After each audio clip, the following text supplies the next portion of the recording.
देवकी आणि वासुदेव यांनी त्याच्या येण्याची इतके वर्ष वाट बघितली.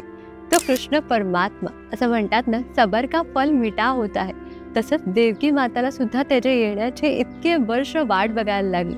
कृष्ण वंदे जगद्गुरु, तो अख्ख्या विश्वाचा गुरु झालेला आहे. त्यांनी भगवद्गीतेमध्ये आपल्याला सांगितले की तो सगळ्यांमध्ये अंशरूपाने स्थित आहे. त्याच कृष्ण परमात्माला स्मरून आज आपल्या मनाला आपल्याला विश्वास द्यायचे. हे मना, तू कितीही त्याची वाट बघून थकला असेल, त्याच्या येण्यासाठी तू कितीही अकांतांडव करत असेल तरी घाबरू नको. तो कृष्ण परमात्मा योग्य वेळी राधा बनून किंवा कृष्ण बनून माझ्या उदरात येणार आहे.